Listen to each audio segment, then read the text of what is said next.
Chairman, I yield myself as such time as I may consume. Gentleman from Minnesota is recognized. Mr. Chairman, members of the committee, my amendment would transfer $1 million from the Secretary's some $30 billion General Operation and Maintenance Fund to lung cancer research under the Defense Health Program. I'd like to begin by thanking Chairman Frelinghausen and Ranking Member Sklasky for the additional funds that have already been placed into the legislation for cancer research. My amendment is presented out of the hope that we can still do better and get us back to a point where we were some years ago.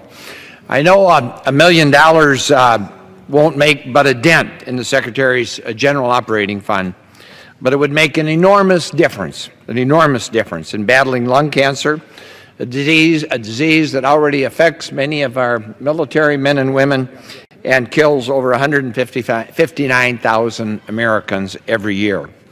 As many of you know, my daughter Catherine, young mother of 4, ages 9 to 16, was diagnosed with non-smoking lung cancer earlier this year.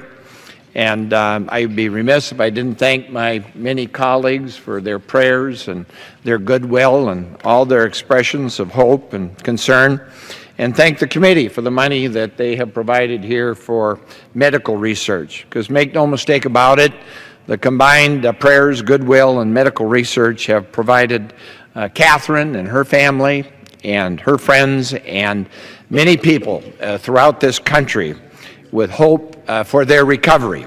We've come a long ways. We're getting very close to discovering a cure for this and many of the other cancers that so tragically take our lives of our loved ones.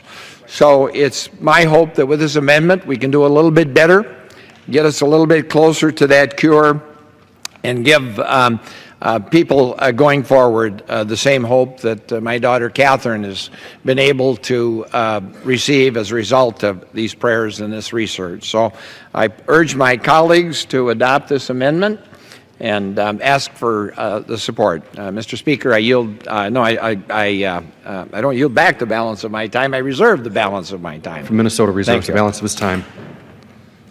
Does any member rise in opposition to the gentleman's amendment? Gentleman from Minnesota is recognized. Mr. Speaker, I yield back the balance of my time. The gentleman from Minnesota yields back the balance of his time. The question is on the amendment offered by the gentleman from Minnesota. Those in favor say aye. Aye. Those opposed say no. In the opinion of the chair, the ayes have it. The amendment is agreed to.